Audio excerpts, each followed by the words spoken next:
Oh my goodness, again, we are getting into that portion of the season where everything seems to matter. Obviously, every game matters. Every game freaking matters. That's what they always tell you. Every game matters, but these types of games in this time of the year, they just seem to matter a little tiny bit more, don't they? Like, we've got some big-time matchups this week, and obviously the main one being Ohio State and Penn State, which is a matchup between Drew Aller and Will Howard, two quarterbacks that have featured fairly frequently in our NFL quarterback top 10 or quarterback prospect top 10 rankings list. And I can think of no better topic to start the show off with than that, because the fact I would like to make some changes to last week's rankings, okay? Because remember last week when we went over the rankings, it was kind of like, man, 3, 4, and 5 in this list, who are Carson Beck, Jalen Milroe, and Quinn Ewers, all had really, really, really rough weeks.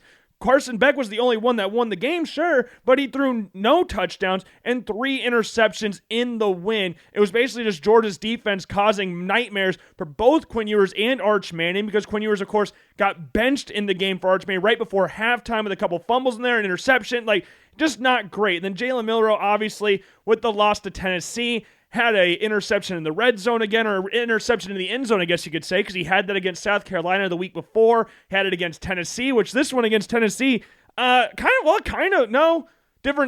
tie. He threw another interception against South Carolina, but that was a different portion of the field. I was going to say they were both almost housed for pick sixes, but it was just the one against Tennessee. I say almost housed. If you take an interception from the end zone and get it back to the 50-yard line, yes, I'm counting that as almost housing an interception.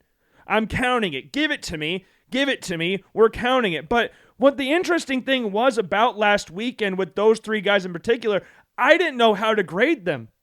I really didn't. I didn't feel like anybody deserved to move up. I didn't feel like anybody did enough to change places with everybody else. But after taking a week to think about it, I have made some adjustments to last week's rankings, and that is moving Quinn Ewers down 1 spot to 6, because again, you get benched. I get it against Georgia. I get it. I get your backup as one of the most highly touted players in college football does not start for their college football team. I understand that. You're in a freaking commercial with Brian Bosworth and Dr. Pepper talking about how you don't need backup, but it turns out you do, because he went in for you against Georgia. And he played for you for 2.5 games where you're suffering with an oblique injury.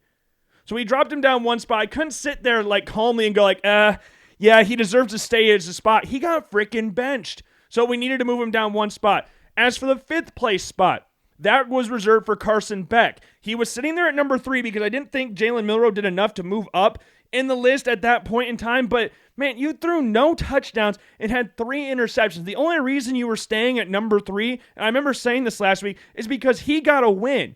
And if you've listened to this show long enough, I do not subscribe to the fact that wins are a quarterback stat. So I kept him there pretty much out of the principle that I don't subscribe to. And that's not what I want to be here on the Logan Blackman Show. So Carson Beck dropped down from 3 to number 5. And then number 3 on the list was Jalen Milroe. He was number 4 last week. We moved him up to number 3 because I didn't think he did great. No, but looking back at it, he did play better than the likes of Quinn Ewers and Carson Beck in the win. And the reason why he didn't stay, in the loss, and the reason he didn't stay at 4 instead of, the reason he moved up to 3 instead of staying pat at 4 is because we moved Garrett Nussmeier from 6 to number 4. I thought Garrett Nussmeier didn't do a whole lot against Arkansas. LSU ran the ball a lot. He only threw for 200-plus yards in the game, which is pretty low for Garrett Nussmeier standards. He didn't register a touchdown, but he didn't register an interception either. And LSU dominated the entire game, or not dominated the entire game, but they had a very convincing 34-10 or whatever the score was game. And again, he didn't do insane things in this game. A lot of short intermediate passes. There was no highly anticipatory throws that we saw against Ole Miss late in the game. We didn't have a ton of those style of throws, but he was efficient enough to deserve to rise up. But I thought moving him from 6 all the way up to number 3, I felt a little insane for moving him 3 spots. For not playing, he had nowhere near a bad game against Arkansas, but he didn't do anything necessarily to warrant moving up 3 spots apart from the 3 people ahead of him sucking complete ass. So we kept Jalen Milroe at number 3 with Garrett Nussmeier at 4, Carson Beck 5, Quinn Ewers at number 6. This week, we needed some bigger performance from those three guys. Nussmeier, we'll talk about him in a little bit because he had a complete opposite direction of what we were just talking about. But those three guys, or I guess two guys, because Carson Beck was on a bye week. Georgia and Carson Beck were on a bye. So with those three guys mentioned there, we needed some new performances in there. And they are around the same spots. I can't sit here and go like Jalen Milroe and Quinn Ewers lit the world alight in their last games. Like Texas played Vanderbilt, Texas won. They won 27-24. Alabama beat Missouri 34-0. And weirdly, like, I don't even know if you'd call it like a convincing game because it wasn't like insanely like, oh my God, Alabama if Alabama could play like this the entire year, then they are a force to be reckoned with. No, I wouldn't say that. Missouri's just not very good. They're compared to their rankings. Okay, like Missouri's still in the top 25, and I don't understand how that's possible. Like Brady Cook went down with an injury early, and I think Drew Pine was the backup quarterback that came in. Missouri had little to no threat on the offensive side of the ball.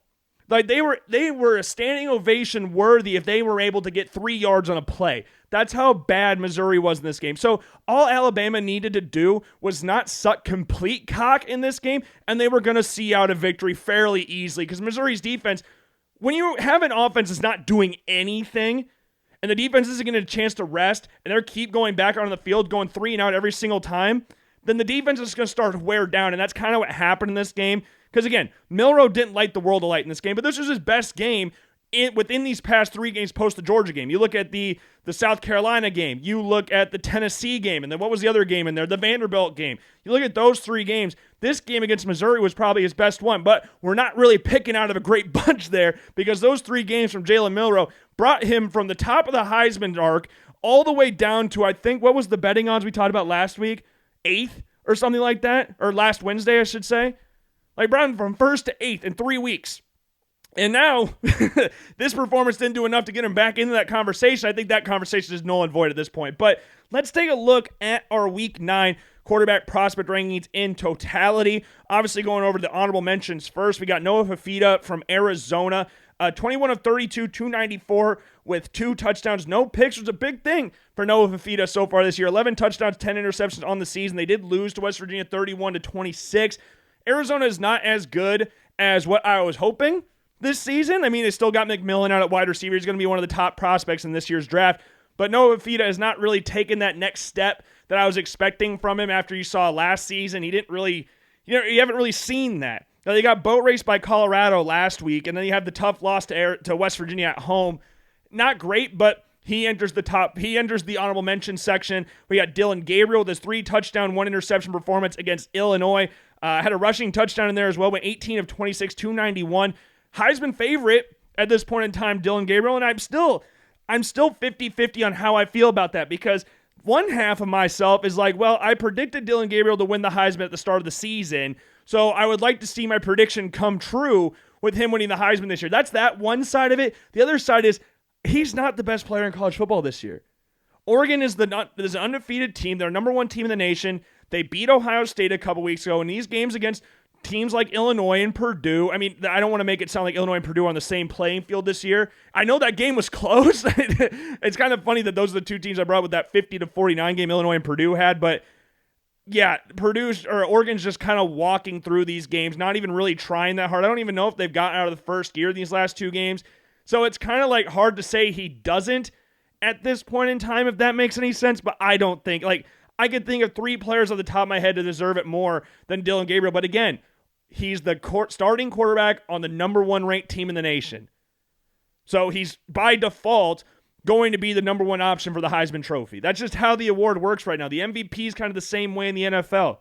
Like, why the hell is Patrick Mahomes top 2 in the MVP race right now when he has more interceptions than touchdowns? Because the Chiefs are undefeated. It's the same exact situation here. Like, there's another quarterback that I would list more. Like Cameron Ward, I would give more of a shot at winning the Heisman. I think deserves more of a shot at the Heisman than Dylan Gabriel, but that's just not how this show works. Travis Hunter, Ashton Jeanty had 139 yards rushing last week, and he dropped all the way to number 4. He had 139 yards rushing last week and dropped to number 4. That is an insane thing to think about. But Dylan Gabriel, I don't want to sound like Dylan Gabriel's playing bad. I mean, 18 touchdowns on the season with 5 rushing touchdowns. Does have 5 interceptions as well. I don't know. That's just where we're at right now with Dylan Gabriel. The next one on here, because again, it's not in numerical order, just by order by last names. Will Howard, against Nebraska. 13 of 16, 221, 3 touchdowns. Did throw an interception as well. Had 14 yards on the ground in a very weird game against Nebraska. I was expecting a little bit more from Ohio State in this game, not going to lie. I think a lot of people were. You coming off the loss against Oregon. You have a bye week to correct everything you needed to correct. And you have a Nebraska team coming off a 56-7 loss to Indiana on the road. You're at the Horseshoe. I think a lot of people were expecting Ohio State to absolutely beat the brakes off him, and that just didn't happen. And Will Howard didn't have a bad game. He didn't have a bad game. I mean, again, 13 of 16, 221, 3 touchdowns. Not a bad game, but I did drop him out of the top 10 because remember, he was at number 10 last week. Compete with Curtis Rourke. And speaking of, he didn't compete with this guy, but he took his job. Kyle McCord is the next on this list, and I wanted to talk about Kyle McCord because this is insane. Kyle McCord threw for 321 yards against Pittsburgh. Impressive stuff. I think they said it was a 7th straight 300-yard passing game. That is damn impressive. And then you look at a little deeper and go like, you threw no touchdowns and 5 interceptions. 3 of those getting returned for pick 6. So if you want to get technical, I guess you could say he did throw 3 touchdowns in the game in a 41-13 loss. And that scoreline, good Lord. If you just looked at the stats, like team stats in that game and didn't know what the score was, I think a lot of you would have probably thought that, and took away the turnovers, I think a lot of you probably thought Pittsburgh won that game, but no. And then the next one on this list, the final honorable mention is Miller Moss. 20 of 28, 308, 2 touchdowns, and a rushing touchdown as well against Rutgers, 42-20. It's a big ask to take Rutgers all the way to the West Coast to play USC, and USC just, especially with how Rutgers have been playing recently, which is not great. So having them come over to USC, who is needing a bounce-back win after losing to Maryland the week before, this was a nice game for them. Miller Moss, 16 touchdowns, 6 picks on the season. Kyle McCord, we didn't say this, but 19 touchdowns now, 11 picks on the season for the former Ohio State quarterback. And now we move into the top 10. Number 10 on this list is Riley Leonard from Notre Dame. This game was it was Notre Dame Navy, a game that's usually pretty fun. Like Navy, there's been a couple times where Navy has gone into South Bend and pulled off a miraculous upset against Notre Dame. I'm not saying it happens often or has happened often, but it has happened before. And as a true blue-blooded American, red-blooded American, I wanted Navy to win this game. Navy is undefeated at that point in the season. They're in East Rutherford, New Jersey. It's going to be a fun game. I'm going to go watch Navy win. That being said, I wanted Navy to win, but I didn't really think there was a great chance of that actually happening. The main reason I thought Navy could pull it off is because the triple option is so damn hard to defend. It just is. There's 3 schools, really, that run the triple option. Those are the military schools. Navy, Army, and Air Force. Those are the teams that run the triple option. And nobody runs the triple option better than Army and Navy. So you've seen Army, against Wisconsin, against Oklahoma, They've had some scary games with those 2 teams. And you look at Navy, they've had games like that as well. And against Notre Dame, who obviously lost to Northern Illinois earlier in the season, you could see what a reality and where Navy can pull off a shocking upset, because you look at the triple option again, you just don't play it again, and you don't play against it, and you can't really prepare for it because the scout team is not really fully equipped to actually demonstrate the triple option accurately. I guess you could say, because it doesn't matter how fast you have a guy, how fast your scout team quarterback is, or how fast your slot backs are, you're not going to be able to run it with the same efficiency and the same look that Navy is going to give that. But the thing is, if you stop the triple option, if the triple option's going, it's one of the hardest offenses to stop. When you stop it, it's one of the easiest offenses to game plan for, because it just turns into, we're going to throw the ball when it's needed, in 3rd and 10. You just sit back and go well, they're going to throw the ball now. We know what they're going to do now. And this was a game where it was just Navy is just too overmatched, and Notre Dame ended up winning this game 51-14. Riley Leonard only played, I think, 1 drive or 2 drives in the second half. It was not very hard for Notre Dame in this one. Navy just fumbled the ball 1,000 times in this game, so setting up Notre Dame in plus territory more often than not, which just made life even easier for the Fighting Irish and even harder for Navy. And Riley Leonard, 2 touchdowns passing in this game, one from about 6 yards out, and the other one a nice little 40-something yard pass down the sideline. Easy read. Receiver beat the corner off the line of scrimmage in 0.2 seconds. Riley Leonard didn't even need to think. Those are some of the best throws you can have. It's just you don't even need to think. You just kind of react and go oh shit, he's wide ass open, so I better just not miss him, and he didn't. And he also had 83 yards on the ground, had a rushing touchdown in there as well. The rushing touchdown was just a quarterback sneak, but he had some big runs in this game. He had a 17-yard run where it looked like they ran an RPO. Linebacker sucked in, but not as much as Leonard thought. And the corner was playing very good coverage on the receiver. Because in an RPO, if you don't get that ball out quick, then the linemen are going to be down the field, and you're going to get a penalty for a legal man downfield. So when you pull that ball, that thing needs to be out quick, or you just need to take off and run. Just eat it and take off and run. That's what Riley Leonard did. Got a 17-yard carry out of it. Got wrapped up with his leg, just one leg. And usually we've seen him at Duke, and even this season at Notre Dame for a certain extent, he's been able to break those. So it's kind of surprising to see them bring him down after just a 17-yard gain. We saw him do this right before halftime as well at the 15-yard gain. Pocket starts collapsing around him. He slides up to the left, takes off up the field for 15 yards. Like, he just had a very easy game, relaxed game, I guess you could say. He had a nice throw on a post corner route to Faison down the near sideline for like 30 yards or something like that. Or maybe not 30, maybe like 26 or something. That helped set up the field goal at the end of the first half, I guess I should say. Just an easy game. Just very easy. I thought Riley Leonard was efficient. I liked when he ran the ball. He's a very effective runner, but we knew that going into the season. That's what we saw at Duke. It was just a matter of can the passing game catch up to the run game, because he's a threat running the ball. Now it's just, can we develop the pass game more to where he's lethal at both categories? And in these past few games, since the Northern Illinois game in week 2, he's been playing really, really, really well. Like, he has 18 total touchdowns since that early season loss. And he also has averaged 173 yards per game passing with 77 yards rushing. So 18 total touchdowns with 1 interception through those games. That's what you want to see in the development from Riley Leonard. So I hope he continues that going into the rest of the season. And Notre Dame, I believe they're on a bye week. Yes, they're on a bye week this week. They play North Carolina. Or no, they play Florida State. Florida State plays North Carolina this week. The game against Florida State, 2 weeks' time. Not really. Or in a week's time, I guess. Not really looking forward to that one for Notre Dame. But maybe Florida State rights the ship, I guess you could say, against North Carolina. Maybe they're able to come back against North Carolina. I doubt it, but who the hell knows? Number 9, we still got Curtis Rourke. He did not play in Indiana's win against Washington. Yeah, not a lot to say with that one. Didn't play. But he is. I haven't seen anything if he's going to play against Michigan State, because, yes, Michigan State's on a great team, but going to Michigan State is not necessarily the easiest game in the world. It's not necessarily the easiest game. I'm not saying it's like the hardest game in the world and that they got this insane home crowd that's going to absolutely destroy Curtis Rourke or whoever plays at quarterback, if it's Jackson again or not. But it's tough. It's a tough place to go, so I hope Curtis Rourke is back and ready to play. He didn't lose a spot. He wasn't going to, and yeah, so he stays in at number 9. Number 8 is Jackson Dart. This is weird. This is his first 300-yard passing game since Ole Miss beat Georgia Southern, which is back on September 21st. That was over a month ago. It was also the first time Dart has completed over 70% of his passes since then. But that being said, he hasn't found the end zone more than once in regards to passing the ball since that game as well. He has got 3 touchdowns in the last 4 weeks or something like that. But hey, he didn't throw an interception. So that's awesome. That's what you want to see from Jackson Dart. This was a nice, efficient game. 22 for 30, 1 touchdown, also had 24 yards on the ground. And the first play of the game was a nice play, like a little lob over the center of the field to Priestcorn, right over the middle of the field. First play of the game, just a nice 16-yard game. He had a decent gain on the next play as well for like 17 yards, I believe. And then you keep going down the game. He had some big throws. You look at where he rolled out to the right, was getting brought down, flipped it down the sideline to, I believe, Davis for a nice 34-yard gain in there as well. You had his touchdown pass down the far side, or the near sideline, I should say. And, well, it should have been a touchdown. I guess it wasn't a touchdown. They were marked down at the 1-yard line. So that was a damn shame that they didn't end up calling it a touchdown. And you got the Priestcorn touchdown in there. Yeah. The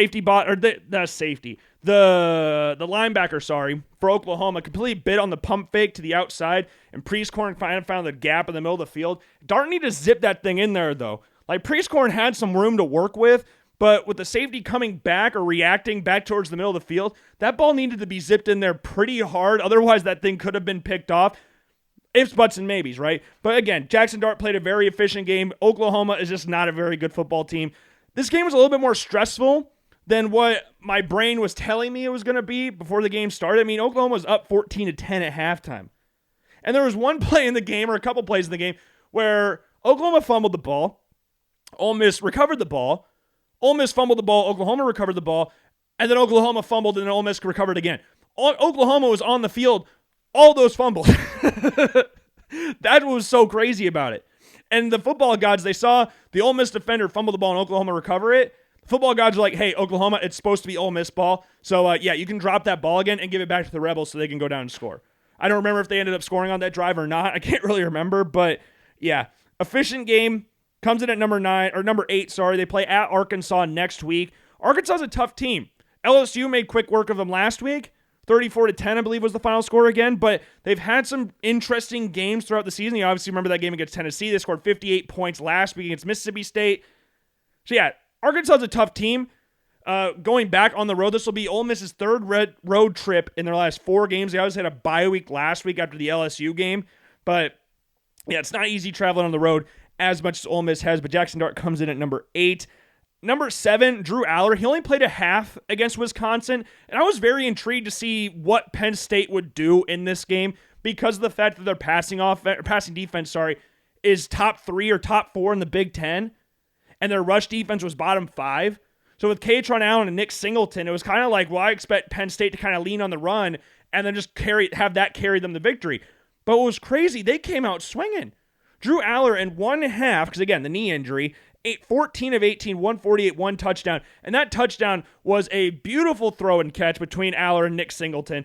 Threw it over the outside shoulder, or his left shoulder. He was facing the sideline, so his inside shoulder, I guess you could say. Nick Singleton came down with a nice one-handed catch as a running back. That's damn impressive. We obviously had Aller, right before the touchdown, though. We saw Aller step up in the pocket, do a nice little flip over to Nick Singleton for, I think, a 27-yard gain. Like, Aller didn't do a ton in this game. Obviously, I only played one half, but 14 of 18. And what I've really liked from Aller this year is that he's actually taking chances this year. Because last year, remember, we saw him be a little bit more conservative. He only threw 2 interceptions the entire season, 1 or 2 interceptions the entire year, but it was mostly because he was playing conservatively. This year, we're seeing him take the chances, and that's what I really love to see because he's a traits monster. I don't know if he's going to come out this year, if he's going to stay a year. I wouldn't be shocked if he stayed in college next year, because I think he could be the top option at the quarterback position just because of his traits, and he keeps developing the way he has. And I haven't seen anything about his stats for the Ohio State game. The last thing I saw is that he could be a game-time decision, and him playing is obviously going to give Penn State a better chance to win than him sitting on the bench. Even though his backup played well in the second half and saw out the 28-13 victory, they're a lot better team with Drew Aller in there because he gives us so much more of a threat. He's got the strongest arm in college football next to Garrett Nussmeier. He just gives him a better chance to win. And I love that he was talking shit to the fan. He turned around and said, "Who the F are you?" to the Wisconsin fan as he was walking off the field. I love to see that. Love a little chippiness with the fans. That's what we want to see. But he comes in at number 7. Number 6 is Quinn Ewers. He had a better game this week against Vanderbilt, and I feel kind of bad because he had 3 touchdowns, 2 picks in this game. Both interceptions were tipped at the line. One of them was the defender jumped up in the air, tipped it, and I'm pretty sure he came down with the interception when Ewers was trying to roll out to his right. Like, it wasn't a great game from Quinn Ewers, but it was a lot better than what we saw the week before. Again, he had no risk of being benched, so that's a positive sign. They had a 27-24 victory, but Texas, for the most part, kind of controlled the game. I know the scoreline only reads 3-point win, but I don't really think there was a... I mean, if Vanderbilt obviously recovered the onside kick, then maybe we're talking about this a little bit differently, but yeah, there was nothing that was really like, okay, Texas is I'm actually nervous for Texas in this game, if that makes sense. Like, it was 24-10 at one point. That was midway through the third quarter. So I'm not sitting here going like, oh, Texas wiped the floor of Vanderbilt, but I'm not sitting here and saying like this game was a really close game that was really scary and all that good stuff. But yeah, Ewers had some good moments in this game. He had the 24-yard pickup to Gunnar Helm on 3rd and 7, which we really like to see. Just a much safer game apart, again, from the 2 interceptions that he had. But those were both tipped at the line of scrimmage, so I'm not going to hold those too much against him. Kind of like the thing with the picks that happen on like Hail Marys at the end of the game. I know they're a little different because the quarterback does have a say, kind of, if he's delivering the ball too low or whatever, but those are just very unfortunate interceptions. 3 touchdowns, 2 picks in the game, had 288 yards passing. Texas this weekend is on a bye, and I think this could be a very good time for a bye because I think that Georgia game kind of kicked them in the ass a little bit because we talked about this where it was kind of like Texas hadn't really played anybody up to that point in the season. Yes, Michigan was ranked in the top 10. Yes, Who else did they play? Oklahoma was in the top 25, but those two teams were vastly overranked by the time they played them. And Texas made quick work of them, as everybody thought they would. And they had 2 double-digit wins. I know the Michigan game was at Michigan and all that stuff, but no one really sat there and thought that Texas was going to lose to Michigan. Unless you're a diehard Michigan fan. And even then, I don't even know if you would actually say that. I don't know if you would. So that game against Georgia was kind of like a wake-up call for Texas, like, hey, we need to get our shit together. So this bye week, I think, is very important for them because I believe they play Alabama. They play Florida. They play Florida. Alabama LSU is next week. Texas, Florida is the next week for the Longhorns. Number 5, Carson Beck. Georgia's on a bye, so we're going to keep him at number 5. They play Florida in Jacksonville. Wait, who the hell? They play him after the bye week. I'm all scrambled right now. I do apologize, but Florida plays Georgia in Jacksonville. It's a homecoming for Carson Beck, so I'm hoping that, he has a better performance than what last time we saw him. You look at these past couple games, he's kind of struggled. You look at the games where he's played the bigger opponents like Texas and Alabama, 6 picks in those 2 games. That's not necessarily the most ideal. And we had more turnovers to talk about against Alabama as well. He had the safety in there as well. Like, just not great. He has 15 touchdowns, 8 picks on the season. He comes in at number 5 on this week's rankings. Number 4 is Garrett Nussmeier. This was really a game of 2 halves. First half, it was all LSU. All LSU. They got a field goal early in the game. Garrett Nussmeier had 2 really awesome throws to Mason Taylor. We had one that went down the far sideline and he had the ball in his hands, high point the ball, couldn't bring it down through the catch, dropped it, went out of the back of the end zone, or not back of the end zone, went out the side of the end zone. And then he had his touchdown pass to Mason Taylor where he just floated it to the corner, really well-placed ball to Taylor in the back corner of the end zone for the touchdown. That's just what we like to see.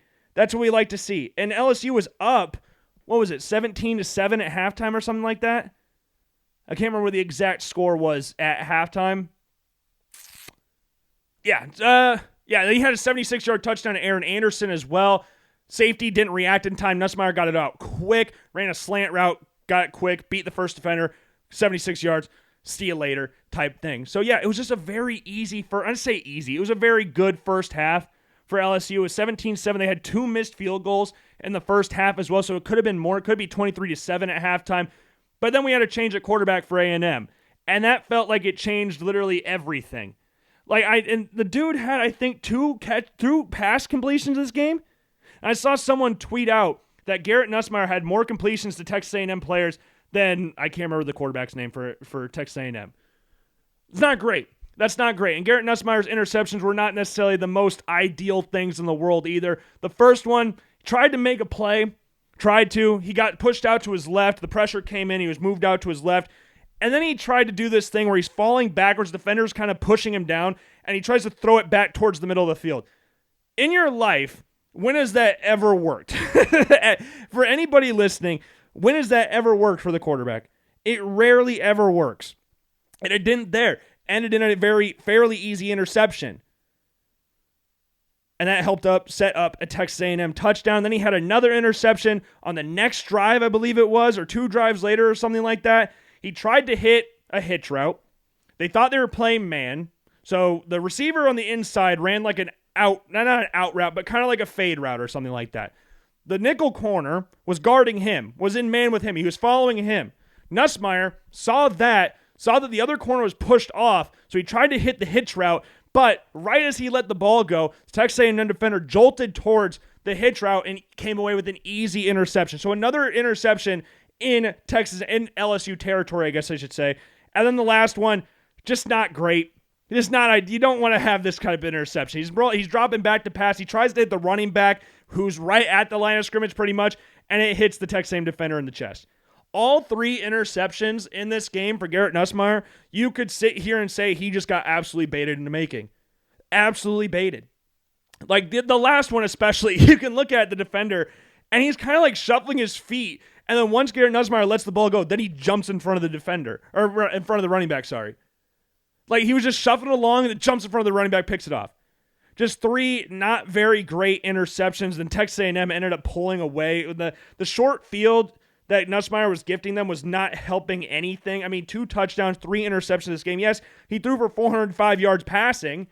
So that's cool. Good stuff there. But you can't, I expect that when you're throwing the ball freaking 50 times and losing, because you have to throw the ball because you're losing and not really doing a whole lot. And 38-23 final after being up 17-7, could have been 23-7 at halftime, and losing like that, just complete capitulation from LSU in all fronts. Because, yes, Garrett Nussmeier threw 3 picks in LSU territory, but LSU's defense didn't really help. And you could sit here and go like, hey, well, Logan, their backs were against the wall. Yeah, but they could still tackle. They didn't want to do that either. I'm not saying that they were to stop or it was enough. Like, if they made stops, then LSU would win no matter how many interceptions Garrett Nussmeier threw. They were going to win this game. That's not what I'm saying at all.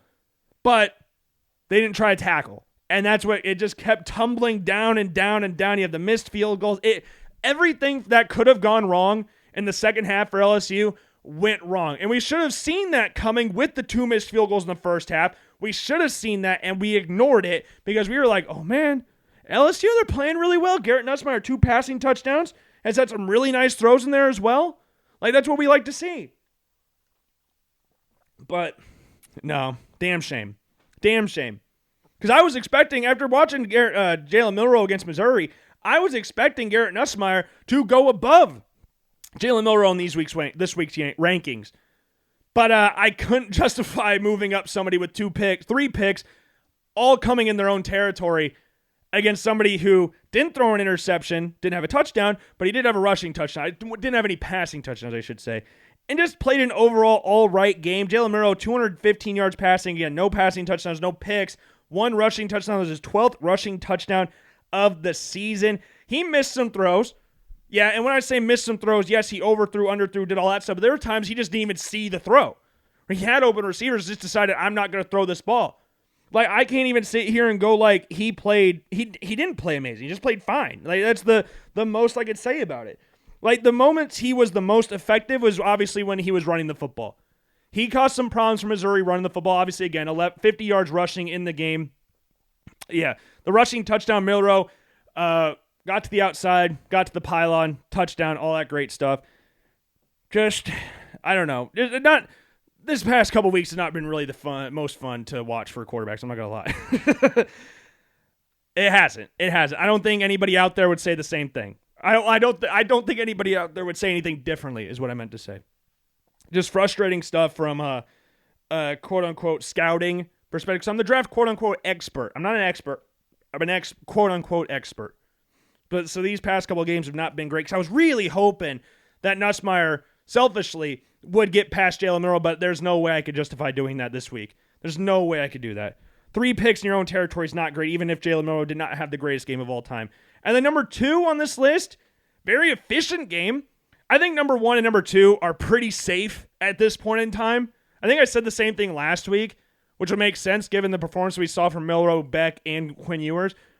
But number 2 and 1, they're just safe quarterbacks right now. And number 2 is Shedeur Sanders. This game I really enjoyed. I mean, he went 25 of 30, 323 yards passing, 2 touchdowns. Also had a rushing touchdown in there as well. He had a really nice throw to LeJonte Wester, to get them down to the red zone on their first drive of the game. Like, he's rolling out to just kind of sliding, half rolling, half sliding, half shuffling to his left and hits Wester on the sideline. Just a really, really solid throw. He hits Horn on the little out route or whatever, and then Horn gets a 15-yard penalty, or 15, gets an unsportsmanlike penalty for holding up the peace sign, which could have been a touchdown, but it wasn't. That wasn't very good. That wasn't great. That wasn't great.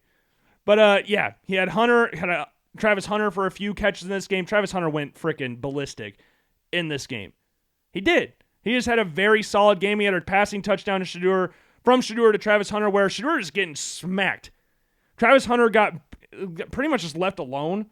Completely busted coverage from Cincinnati, and Shedeur Sanders kind of launched it towards him while getting hit in the mouth.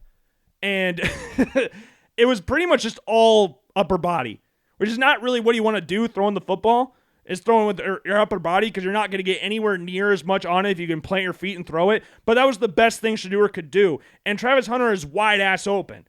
So all it is for him to go under it like a punt and catch it and then turn around and kind of fall into the end zone for the score. Like, it was just nice to see. It was a good, efficient game.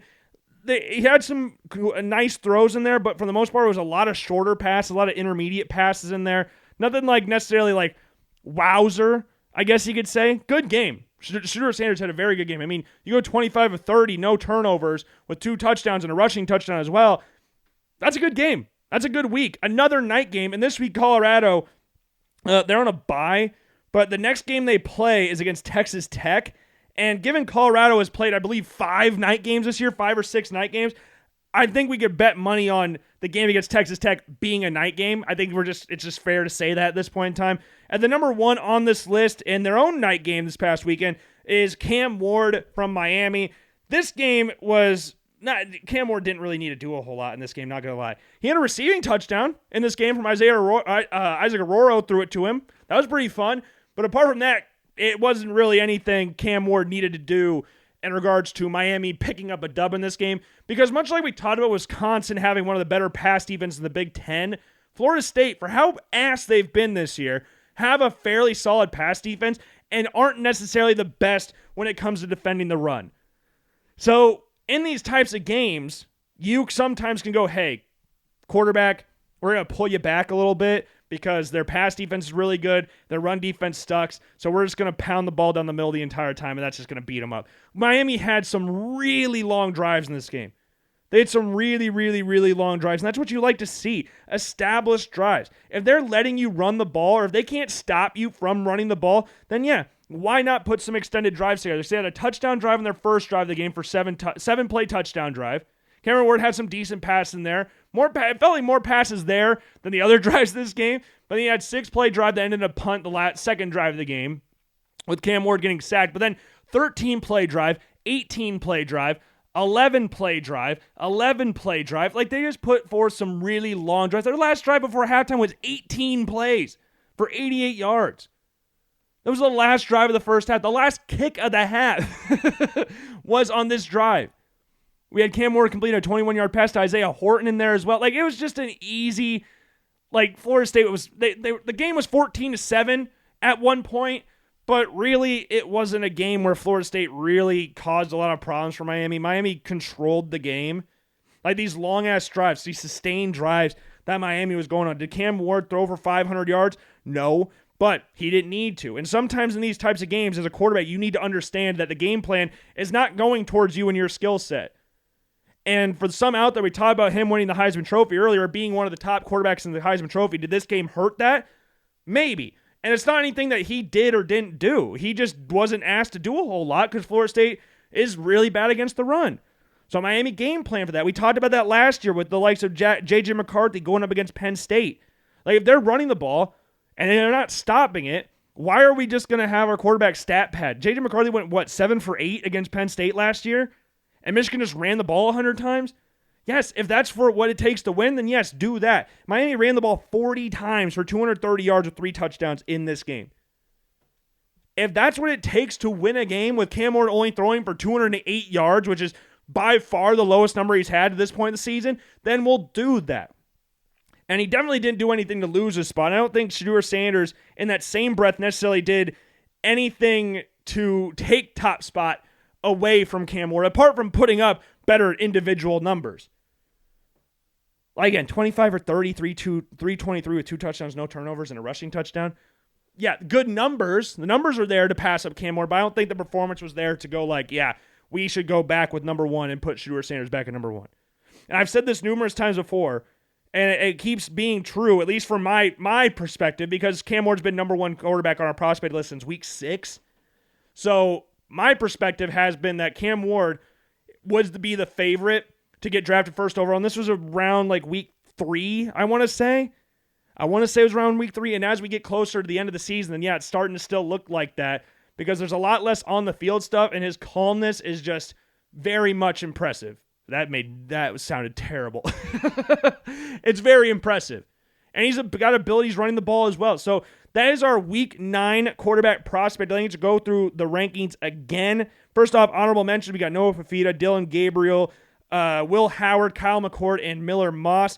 And then going into the top 10, we have Riley Leonard from Notre Dame at number 10. Again, we'll go over the games they're playing this weekend as well. Notre Dame is on a bye. Number 9, we have Curtis Rourke in Indiana. They're taking on Michigan State on the road.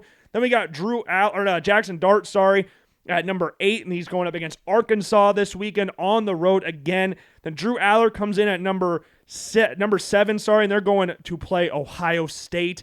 That game is going to be freaking awesome. Hopefully, anyways. Then we got Quinn Ewers coming in at number 6. He's on a bye this week. Carson Beck, number 5, coming in against the Florida Gators in Jacksonville, so that should be interesting. Garrett Nussmeier and the LSU Tigers got a bye this week. Garrett Nussmeier comes in number 4.